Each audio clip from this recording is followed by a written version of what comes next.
वंचित बहुजन आघाडी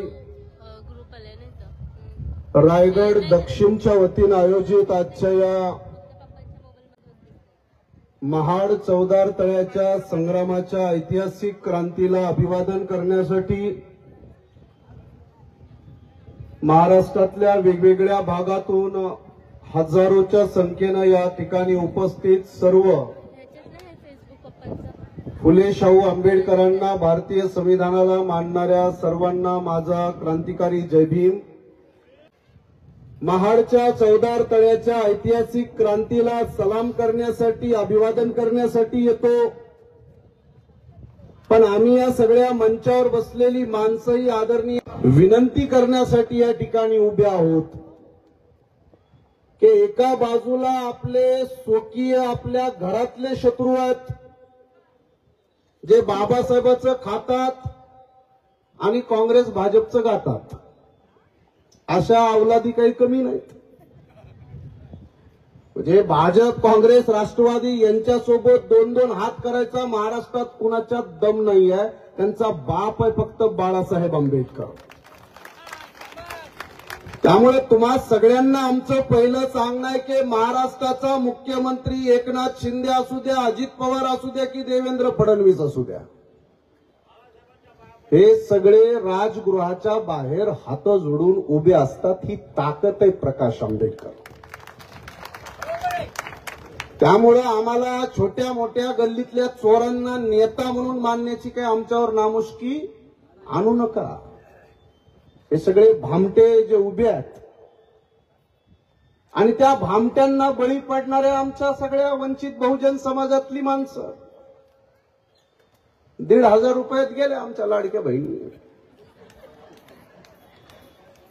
बाबासाहेबाचे हिच्या केसापासून नकापर्यंत उपकार आहेत तुमच्या प्रत्येकाच्या, माझ्या सकट आपल्या प्रत्येकाच्या घरापासून बँकेपर्यंत जो एक एक रुपया आपल्या आज्या पंजापासून आपल्या जवळ आहे ते कुणाचा आहे? नाही, एकनाथ शिंदे दिला का काय माहिती का? भरत शेठ गोगावलेच आहे का चेली चपाटी? बघा कोट शिवला का नाही, पालकमंत्री झालं का नाही? या महाडमध्ये, रायगडमध्ये मी काही पहिल्यांदा येत नाही। या जिल्ह्यामध्ये बाळासाहेब आंबेडकरांना, वंचित बहुजन आघाडीला संपवण्याचा अनेक लोकांनी कुदांड कारस्थानं केली। मागच्या 4-5 वर्षापासून रायगड आणि महाड तालुक्यातल्या अनेक शेकडो गावामध्ये मी गेलेलो आहे। बाबासाहेब आंबेडकर, बाळासाहेब आंबेडकरांना संपवायला या देशातल्या हजार लोकांना 7 जन्म घ्यावे लागतील, पहिल्यांदा समजून घ्या। महाडमध्ये 4-2 माकडं तसा प्रयत्न करतात। त्या सगळ्या माकडांचा प्रयत्न ज्यांनी हाणून पाडला एकदा, त्यांच्यासाठी जोरदार टाळ्या वाजवून अभिनंदन करा। सगळे फुसके फटाके आता आम्ही इथंच आहेत, आम्हाला सगळं माहिती आहे, लांबी रुंदी। भारती साहेब, मला आजच्या सभेच्या माध्यमातून मी फक्त 2 महत्वाचे विषय आपल्या पुढे मांडणार आहे। कारण आपण काही पिकनिकला आलेली माणसं आहे का? चला कोकण फिरायला, सुरमई, पापलेट, बांगडा खायला असं तर काही नाही ना? त्या जत्रेला आले मरीमाय पोचीमायच्या असे दिसतात काही लोक, मला जत्रेत आल्यासारखे फिरतात पोंगे पिपाण्या फुपाने घेऊन। अरे या देशाला, या महाराष्ट्रातल्या ब्राह्मणवाद्यांना मातीत गाडण्यासाठी आपण घराच्या बाहेर पडलोय ना? आपण यात्रेतले जत्रेतले लोकांना एकदा टाळ्या वाजवून सांगा, नाही हातावरी करून सांगा मला। यात्रा जत्रेत गेले सारखे का कुंभमेळ्यात आले तुम्ही चलत चलत इकडे? चला जाऊन येऊ आपलं महाडला।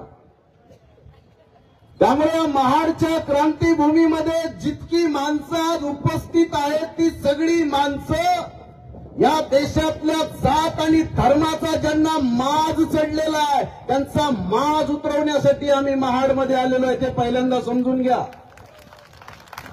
आपण काय फिरायला आणि पिकनिकला आलेली माणसं नाही। फिरायला पिकनिकला आलेली माणसं गोव्याकडे गेली, बाकीची इथंच थांबली।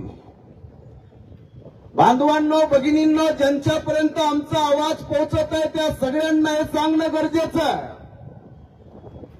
या महाडच्या युद्धाची भूमी आपल्याला माहित असेल. या महाडचे जुन्या काळातले नगराध्यक्ष होते सुरेंद्रनाथ टिपणीस, जे कायस्थ समाजाचे होते. आणि त्यांनी बाबासाहेब आंबेडकरांना महाडमध्ये बोलवलं होतं. बोलवलं कोण होतं? महाडच्या नगराध्यक्षांनी. का बोलवलं होतं?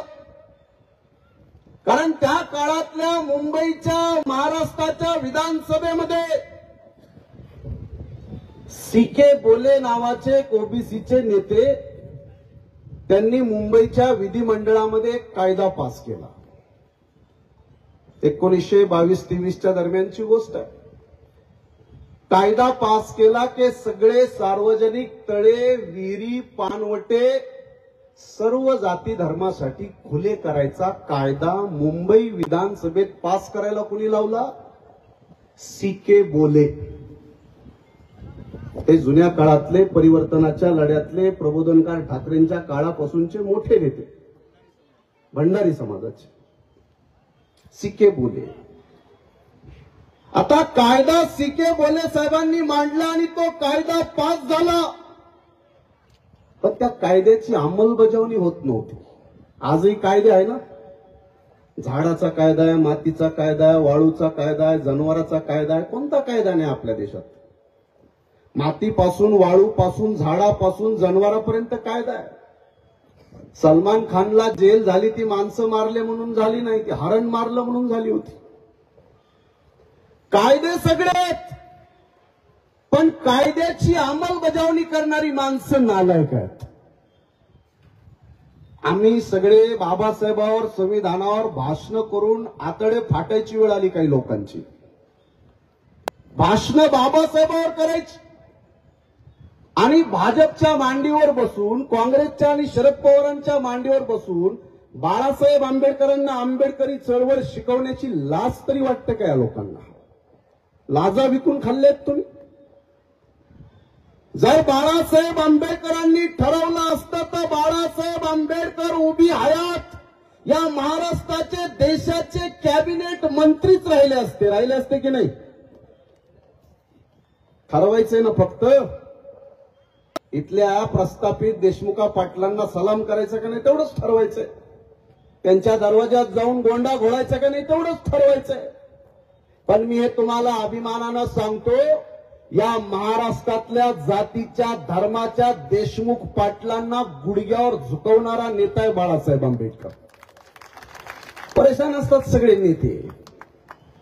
ते म्हणतात बाळासाहेबांचं काही सांगता येत नाही बाबा. तुम्ही काय बाळासाहेबांना काय दुसरे नेत्यासारखे समजता का? काय खिशात टाकलं चल रे बाबा, जिधर वडा उधर खडा. आमचे पुढारी म्हणजे काय? या महाराष्ट्रामध्ये अशा स्टंटबाज लोक जन्माला आली आहेत. त्या स्टंटबाज लोकांच्या नादी लागून आपल्या लोकांनी 50-60 वर्ष झालं स्वतःचा आणि पूर्ण समाजाचा सत्यानाश होण्याची वेळ आलेली आहे. मी तुम्हाला फक्त 2 महत्वाच्या बाबी सांगणार आहे की या ठिकाणी सुरेंद्रनाथ टिपणीस यांनी बाबासाहेबांना बोलवलं, बाबासाहेब इथं आले. याच महाडच्या चौदार तळ्याला स्पर्श करण्यासाठी संघर्ष झाला, बाबासाहेबांवर दगडफेक झाली. ही केस कोर्टामध्ये गेली आणि 10 वर्षानंतर ही कोर्टातून केस आपण जिंकलो. ही केस कोर्टामध्ये चालली 1927 पासून 1937 पर्यंत. आणि 1937ला आपण केस जिंकल्यानंतर आपल्याला कायद्यानं इथलं पाणी पिण्याचा अधिकार मिळाला. मी हे बोलण्याचं कारण काय?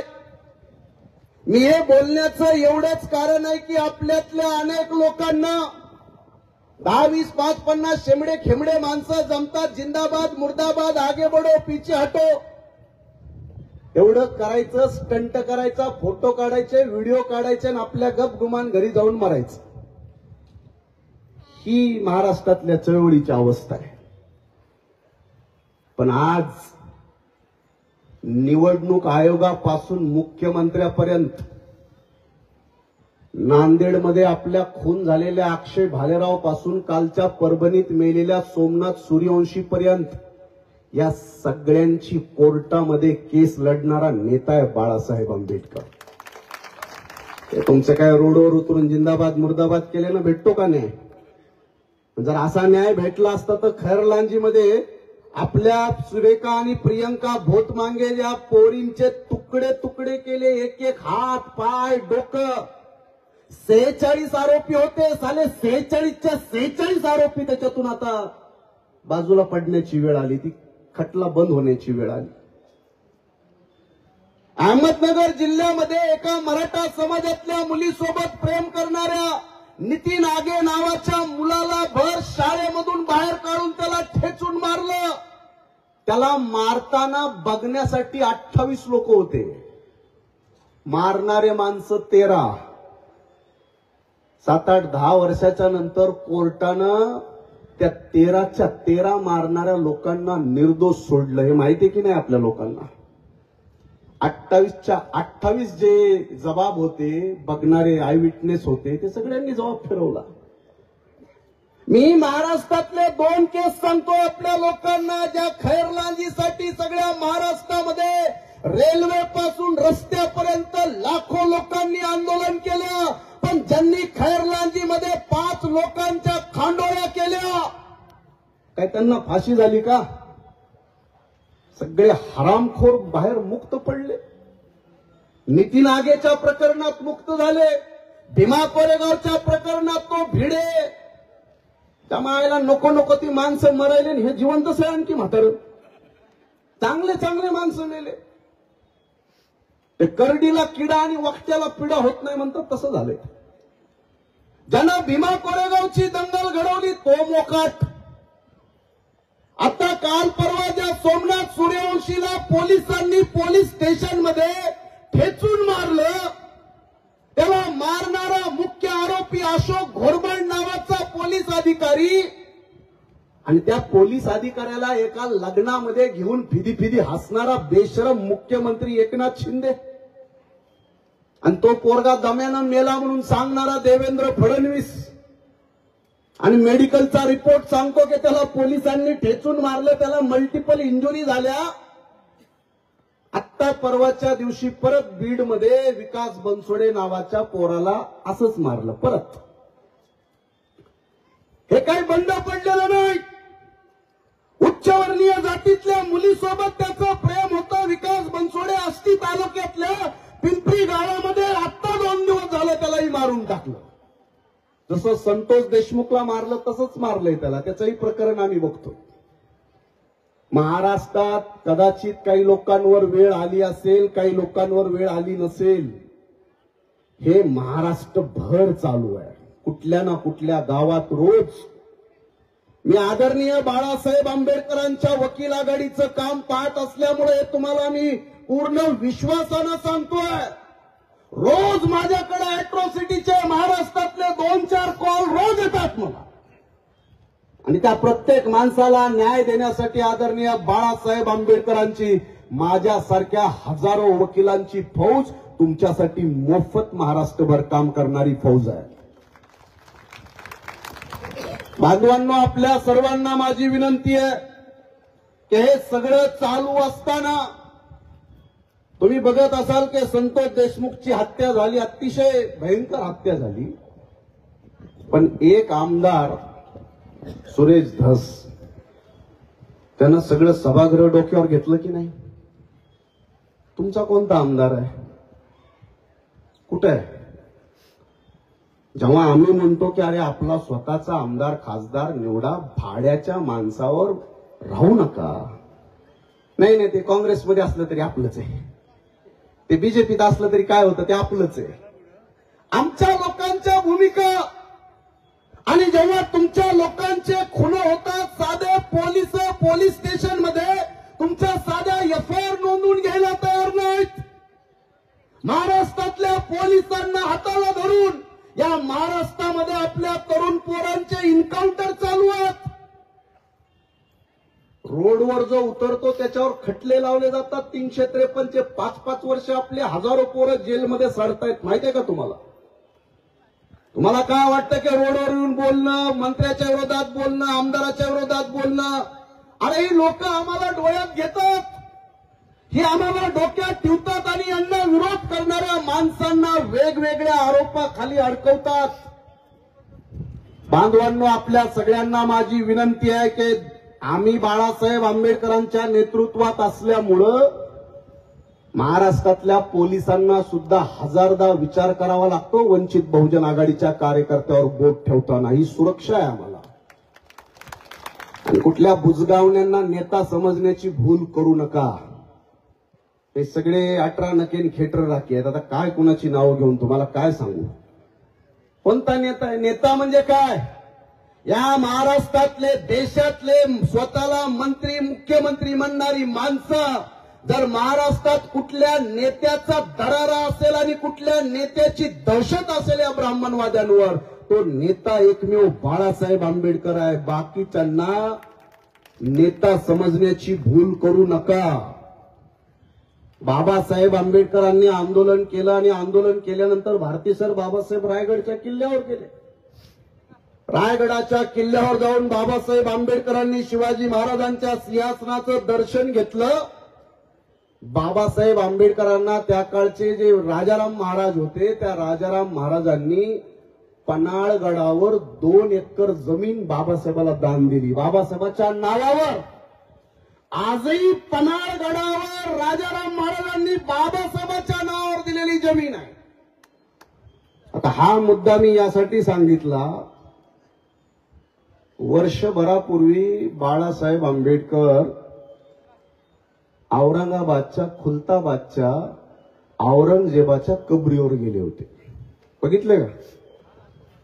बाळासाहेब आंबेडकर औरंगजेबाच्या कबरीवर गेले.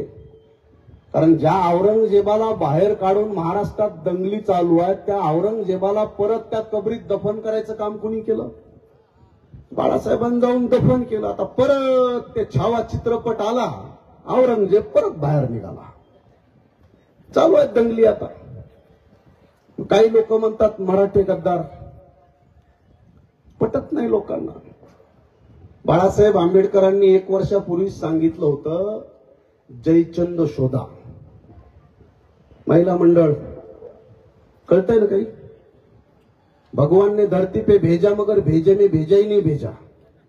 आगे बढ़ो जिंदाबाद, मुर्दाबाद. या जिंदाबाद मुर्दाबादच्या चक्रातून आमची माणसं कधी बाहेर पडतील? 1 वर्षापूर्वी बाळासाहेब आंबेडकरांनी सांगितलं होतं, औरंगजेबाच्या आणि संभाजी महाराजांच्या युद्धामध्ये ज्या संभाजी महाराजांचा निर्घुण खून करण्यात आला, बाळासाहेब आंबेडकर म्हणले होते, जयचंद शोधा. पटलं नाही लोकांना. पण चित्रपटामध्ये 2 जयचंद सापडले, गणोजी शिर्के आणि कान्होजी शिर्के. सापडले की नाही? महाराष्ट्रात आग डोम पेटला होता. अर्धे इतिहासकार म्हणतात ते नव्हते, अर्धे इतिहासकार म्हणते होते. आता भांडण चालू झालं. 4 लोक म्हणतात ब्राह्मण होता, एक रामचंद्र अमात्य होता, एक म्हणतोय कवी कलश होता. या सगळ्या जयचंद आणि गद्दारांच्या इतिहासातल्या टोळ्या आता बाहेर यायला लागल्या. अरे संभाजी महाराजाला कोणी मारलं त्याचा इतिहास तुम्हाला शोधायचा असेल तर त्या संभाजी महाराजांनी जेव्हा अण्णाजी दत्तोला पायाखाली दिलं, हत्तीच्या पायाखाली, हे तुम्हाला तरी माहित पाहिजे. स्वतः संभाजीराजांना माहित होतं की माझ्या वडिलांना झेंडूच्या फुलात, शिवाजी महाराजांना झेंडूचं फुल दिलं वास घ्यायला. झेंडूच्या फुलामध्ये विष घालून शिवाजी महाराजांचा खून करणारा अण्णाजी दत्तो आणि त्या अण्णाजी दत्तो मोरपंत पिंगळेला हत्तीच्या पायाखाली देणारे संभाजी महाराज. अरे तुम्हाला एवढा जर इतिहास कळत नसेल, तुकाराम महाराजापासून शिवाजी महाराजापर्यंत सगळ्यांचे खून झालेले आहेत, विष देऊन खून झालेले आहेत. आणि आताही लोक चर्चा करतायत की कोण गद्दार. एका बाजूला काही इतिहासकार म्हणतात की हे गद्दार आहेत, एका बाजूला दुसरा इतिहासकार म्हणतो की याच्यामध्ये ब्राह्मणांचा हात आहे, काही इतिहासकार म्हणतात की याच्यामध्ये मराठ्यांचा हात आहे. पण तुम्हा सगळ्यांना हे माहीत असलं पाहिजे त्या संभाजी महाराजांसाठी आपल्या जीवाची बाजी लावणारा रायप्पा महार, त्या रायप्पा महाराचा सुद्धा इतिहास आम्हाला माहित असला पाहिजे. ते लपवलं. अरे बाबा, आम्ही इमानदार. गोविंद गोपाळ गायकवाड त्यांनी संभाजी महाराजांचा अंत्यविधी केला, तो कोणी दाखवायला तयार नाही. बांधवांनो, सांगण्याचं तात्पर्य एवढंच आहे, महाराष्ट्रातल्या कानाकोपऱ्यामध्ये जातीच्या आणि धर्माच्या नावाखाली दंगली घडवणाऱ्या टोळ्या आता सक्रिय झालेल्या आहेत. बाळासाहेब आंबेडकरांच्या माध्यमातून त्या टोळ्यांचा बंदोबस्त करण्याचं काम आम्ही महाराष्ट्रभर करत असताना आता या फडणवीसने एक नवीन कायदा महाराष्ट्रात आणलेला आहे. मलाच द्या वाचायला. वा, काय होतं, सिद्धनाथ सरनाईकचं पुस्तक दिले. आता एक नवीन कायदा येतोय बाबा. तुम्हाला जर दूरदृष्टी असेल तर बाळासाहेब आंबेडकर काय सांगतात त्याच्यावर जरा लक्ष ठेवा आणि त्या गोष्टीवर विश्वास ठेवा. आता महाराष्ट्रामध्ये 1 एप्रिलच्या नंतर एक नवा कायदा येतोय. त्या कायद्याचं नाव आहे महाराष्ट्र विशेष जनसुरक्षा अधिनियम. आणि त्या कायद्याचा वापर करून आपल्या लोकांच्या सगळ्या संघटना सुद्धा बेकायदा घोषित केल्या जाणार आहेत. मी वकील म्हणून सांगतोय, 18 सेक्शनचा कायदा बनलेला आहे. देवेंद्र फडणवीसनं तो मंत्रालयात आता मांडणार आहेत. त्याच्यावर हरकती नोंदवायच्या आहेत. 1 एप्रिल पासून महाराष्ट्रभर त्याच्यावर हरकती नोंदवण्याचा शेवटचा तारीख आहे. इथून पुढे जी माणसं सरकारला विरोध करतील, ब्राह्मणवाद्यांना विरोध करतील, सरकारच्या विरोधात मोर्चे करतील, रास्ता रोको करतील, त्या लोकांना 7-7 वर्ष जेलमध्ये डांबणारा कायदा आता महाराष्ट्रामध्ये लागू होतोय. ओरडायचं नाही, बोंबलायचं नाही, विरोध करायचा नाही. जे चाललंय ते चुपचाप भोगायचं. आणि हा कायदा आता जर तुम्हाला बंद पाडायचा असेल, हाणून पाडायचा असेल, तर तुम्हाला बाळासाहेब आंबेडकरांच्या पाठीमागं उभं राहिल्याशिवाय पर्याय नाही. मी आता जे बोलतो ते अनेक लोकांना, काय आमच्या सगळ्या लोकांना मनोरंजनाच्या पलीकडे आमचं काही डोकं चालत नाही. ते आनंद शिंदे सारखा गायक येतो, तो म्हणतो तुझ्या रक्तातला भीमराव पाहिजे, ते करताय काम तिकडे शरद पवारचं. ते तुम्हाला देत आहे पेटवून इकडं आणि ते तिकडे जात आहे तिकडं. आमच्या अनेक लोकांचं रक्त चेक केलं तर कांदा लिंबूच सापडेल त्याच्यात. कुठून शोधायचे आमच्या लोकांमध्ये? आता ते झाले डोक्याला ताप आमच्या नुसते बोलण्यामध्ये. प्रत्यक्ष वागताना आम्ही काय वागतोय? काय आमच्या डोक्यावर कुठल्या आमदार खासदार मंत्र्याचे उपकार आहेत? काय आमच्या जगण्यावर कुठल्या इथल्या स्थानिक आमदार खासदार मंत्र्याचा कुठला अधिकार आहे?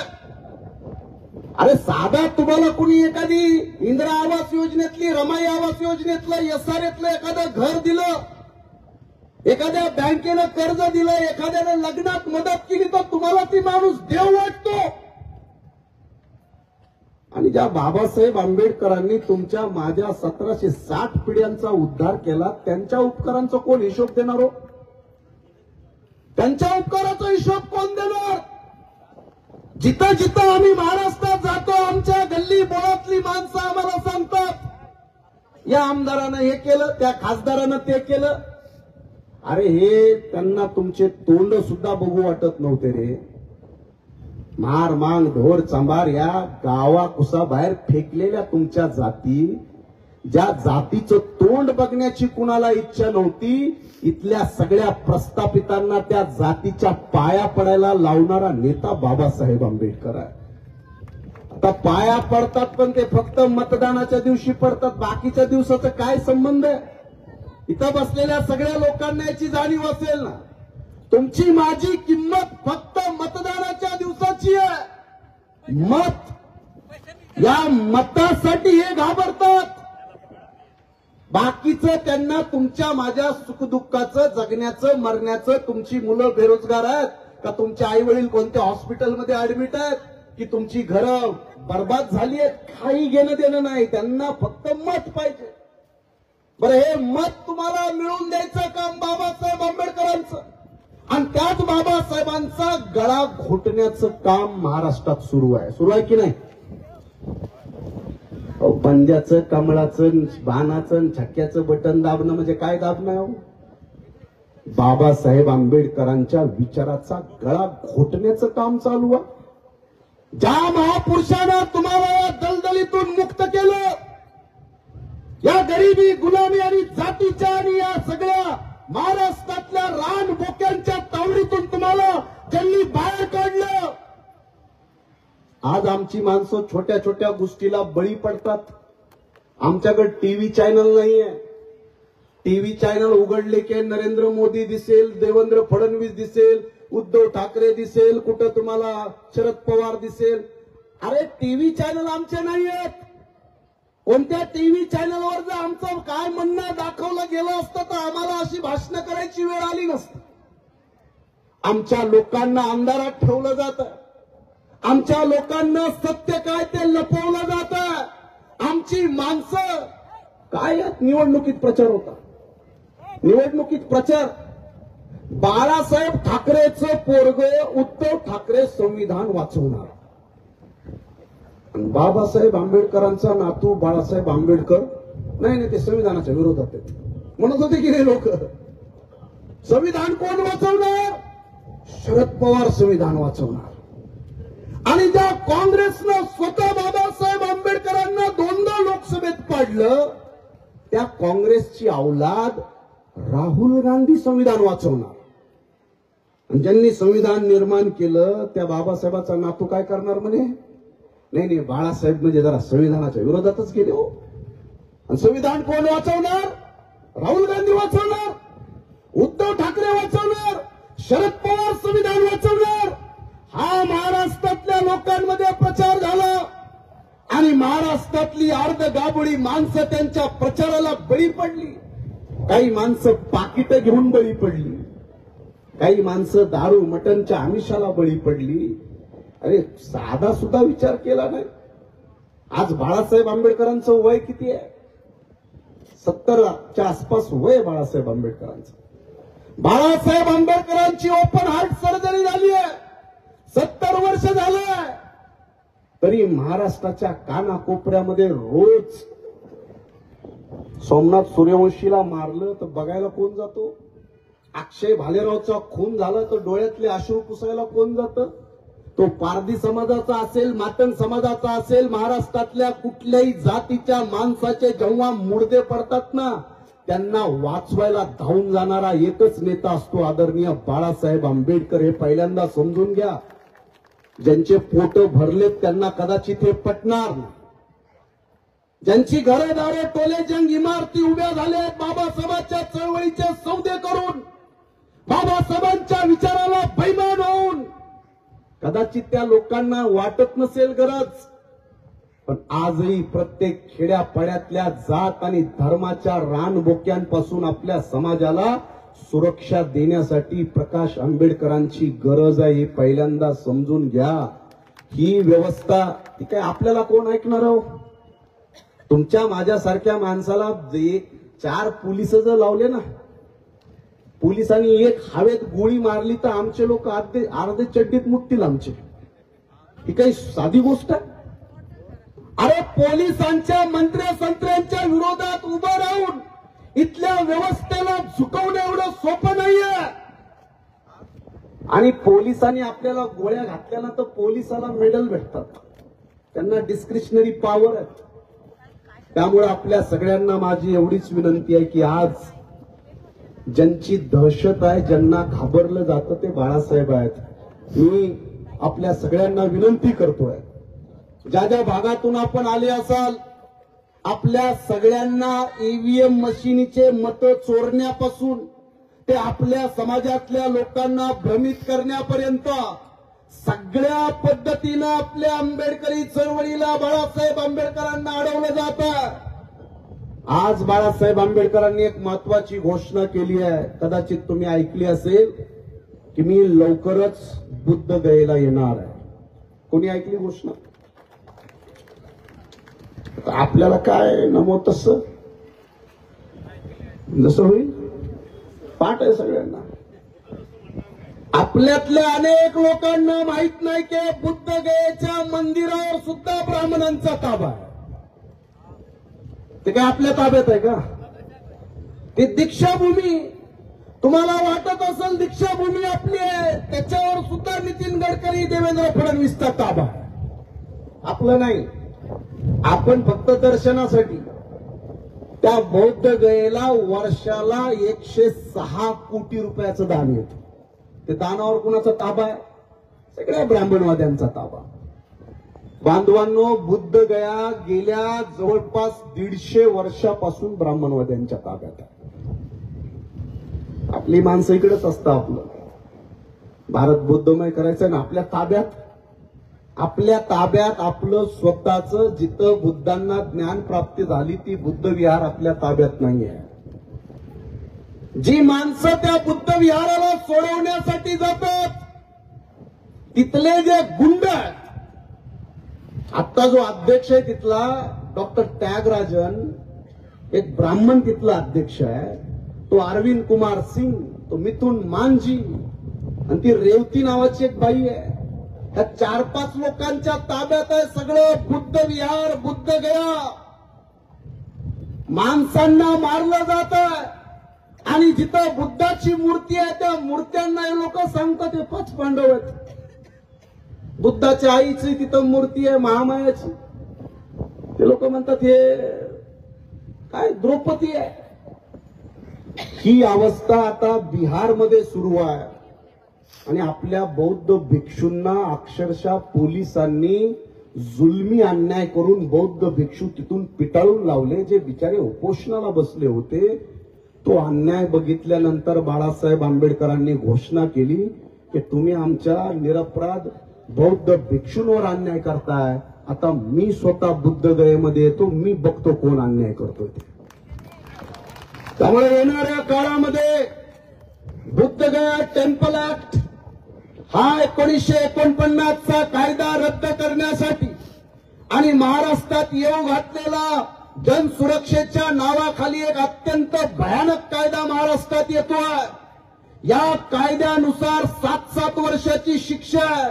आता इथं बसलेला तिथं एक लांब माणूस बसलेला बघाय, तो जरी असला तरी त्याला सुद्धा 3 वर्ष जेल आहे.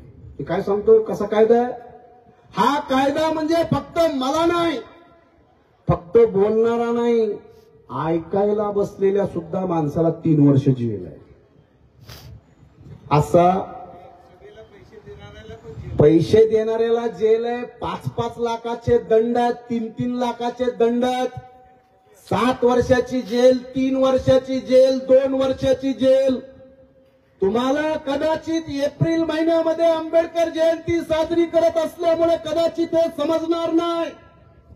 आपण काय कुठल्या तरी काँग्रेस भाजपच्या पुढाऱ्याकडून पैसे घेऊ, त्याचा डीजे येईल. कारण आमचा आंबेडकरवाद म्हणजे डीजे पाहिजे आम्हाला.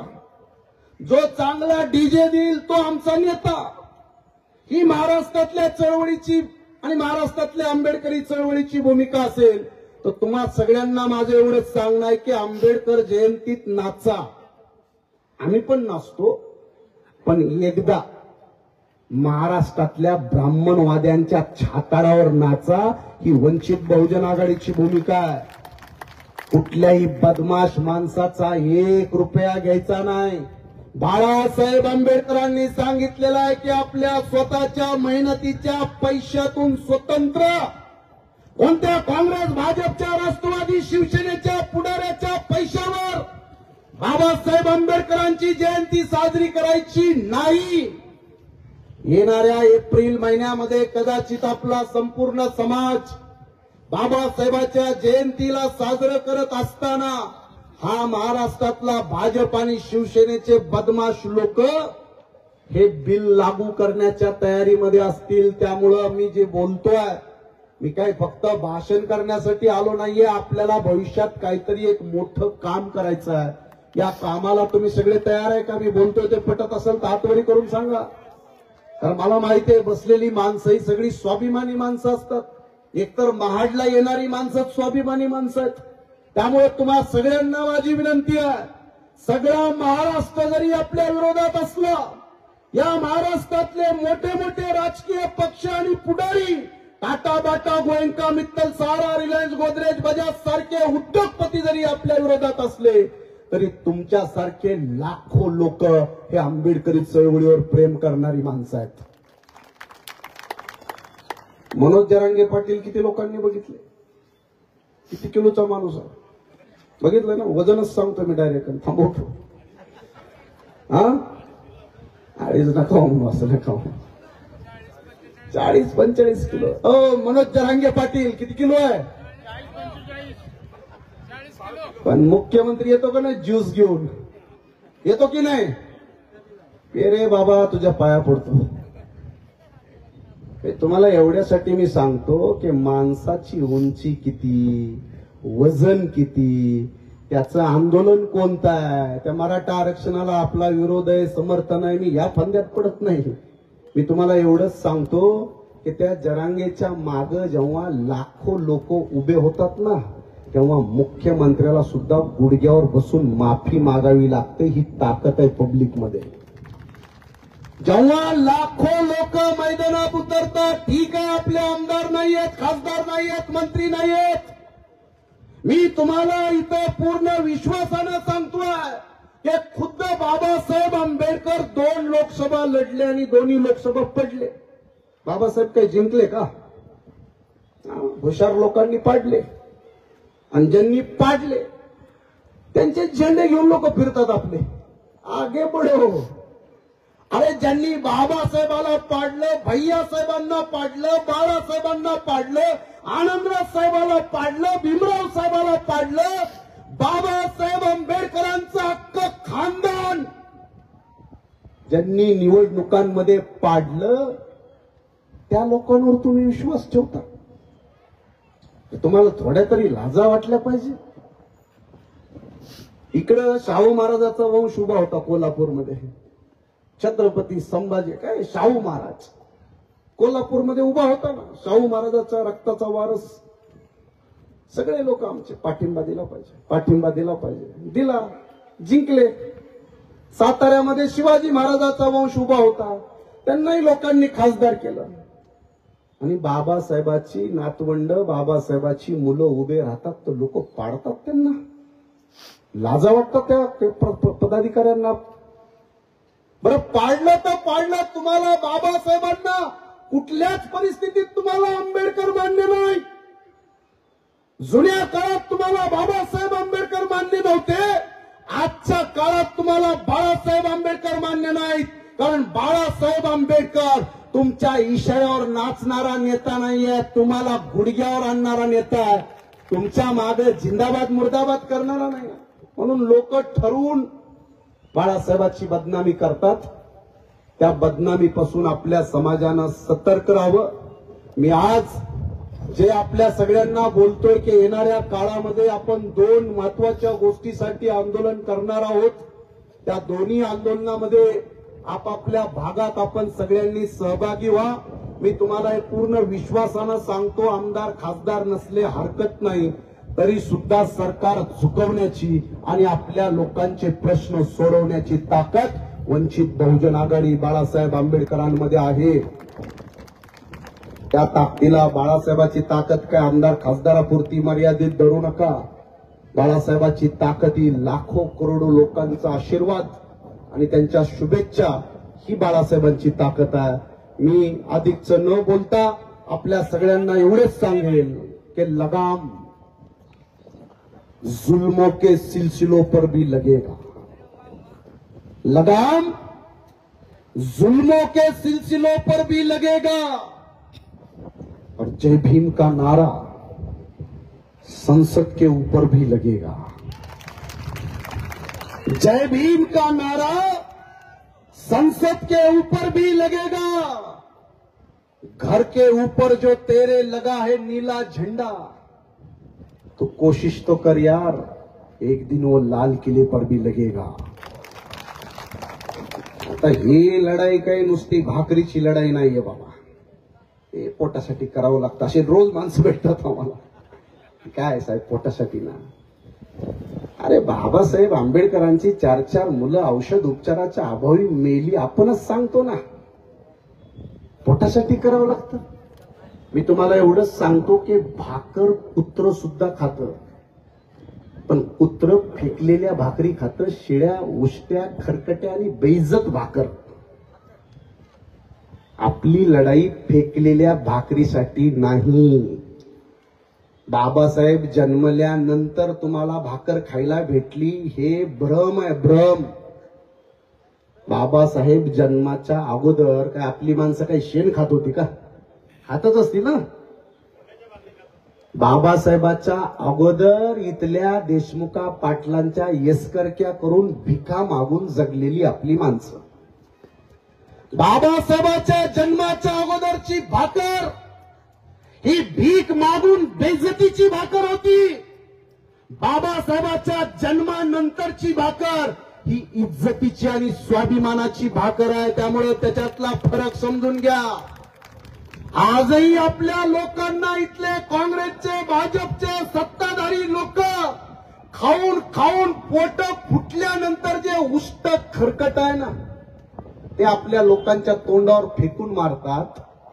आणि त्याच्यातले सुद्धा 4,000 कोटी घेतले समाज कल्याणचे. तुमचे 4,000 कोटी ते पण घेऊन गेले. या सरकारला थोडी सुद्धा लाज नाही की इथल्या गोरगरीब लोकांच्या उद्धारासाठी जे हजारो कोटीचे फंड आहेत त्याच्यातल्यावर तुमचा 4,000 कोटीवर डोळा. लाज वाटली पाहिजे फडणवीसांना आणि अजित पवार सारख्या नेत्यांना. समाज कल्याणचे पैसे चोरता सल्यांनो, आदिवासींचे पैसे चोरता. तुमच्यामध्ये दम असेल तर अदानी अंबानीच्या बंगल्यावर डाका टाकावा आणि त्यांचे पैसे चोरा ना. आदिवासींचे आणि दलितांचे पैसे चोरून तुमचं सरकार चालवताय. बांधवांनो, अनेक गोष्टी आहेत. याची जर तुम्हाला काहीतरी लाज आणि शरम असेल, ही लढाई निव्वळ भाकरीची नाही आहे, ही आपल्या इज्जतीची आणि आबरूची लढाई आहे. या लढाईमध्ये कोण कोण बाळासाहेब आंबेडकरांसोबत आहे? हातवरी करून सांगा. यांचे फोटो काढ रे बाबा, पलटे झाले त्यांना दाखवायला. कोण आहे आमचा माणूस? लोक काय शब्द घेतील. हे आता नितीश राणे 4 फुटाचंच आहे ते. नितेश राणे भाषण करते. मी संविधानाची शपथ घेतो आणि याची घेतो. शब्द खाऊन बाबा, दुपारच्या वेळ नाही, संध्याकाळच्या वेळेत आपण बोलू. रात्रीच्या वेळेमध्ये आपल्या, ठीक आहे, ती बाबासाहेब बहादूर होते म्हणतात, बरोबर आहे त्यांचं, राहू द्या होत्या. बांधवांनो, आपल्याला शपथ घेऊन मी या ठिकाणी सांगतोय की येणाऱ्या काळामध्ये आदरणीय बाळासाहेब आंबेडकर वंचित बहुजन आघाडी ही बुद्धगया ब्राह्मणवाद्यांच्या ताब्यातून मुक्त करण्यासाठी युद्ध लढणार आहे. या युद्धामध्ये घाम लागेल, दाम पण लागेल आणि एक वेळ रक्त सुद्धा जाळण्याची वेळ येणार आहे. ज्यांची ज्यांची तयारी असेल त्यांनी या युद्धात सहभागी व्हा आणि या महाराष्ट्रात लोकशाही संपवणारा जो कायदा भाजप आणू इच्छित आहे त्या कायद्याला हाणून पाडण्यासाठी सुद्धा महाराष्ट्रातले सगळे रस्ते आणि चक्के जाम करण्याची आपली तयारी आहे का? लवकरच याच्यावर एक मोठं युद्ध आदरणीय बाळासाहेब आंबेडकर वंचित बहुजन आघाडी छेडणार आहे. त्यामुळे मी आपल्या सगळ्या जनशक्तीच्या जीवावर भाजपाला, फडणवीस आणि एकनाथ शिंदेला एवढाच इशारा आहे की तुझ्या बापाचं इथं राज्य चालणार नाही, चालणार आमच्याच बापाचं, भारताच्या संविधानाचं. तुम्हाला तुमचा मनमानी कारभार वंचित बहुजन आघाडी इथं करू देणार नाही. आणि जाता जाता पोलिसांना माझी विनंती आहे, जिथं कुठं पोलीस असतील, आमदार खासदार मंत्र्यांचं ऐकून पोलिसांनो चुकीच्या पद्धतीनं लोकांवर अन्याय करू नका. जे जे पोलीस कायदा हातात घेतील, वंचित बहुजन आघाडीचा वकील या नात्यानं सांगतोय, त्या पोलिसाची वर्दी उतरून त्याला सुद्धा आयुष्यभर जेलमध्ये डांबण्याचं काम वंचित बहुजन आघाडी करेल. त्यामुळे सगळ्या पोलिसांनाही आमचा इशारा आहे. कारण महाराष्ट्रातल्या पोलिसांच्या खांद्यावर बंदूक ठेवून आंबेडकरी चळवळीतल्या लोकांना चिरडण्याचा धंदा इथून पुढे आम्ही चालू देणार नाहीत. जसं त्या घोरबांडला आता आम्ही फासावर लटकू, त्याच पद्धतीनं जे जे पोलीस संविधान आणि कायदा हातात घेऊन लोकांवर अन्याय करतील त्या पोलिसांना सुद्धा फासावर लटकवणारे कायदे आपल्या देशामध्ये आहेत. एवढंच तुम्हाला या निमित्तानं सांगतो आणि थांबतो. जय भीम, जय संविधान.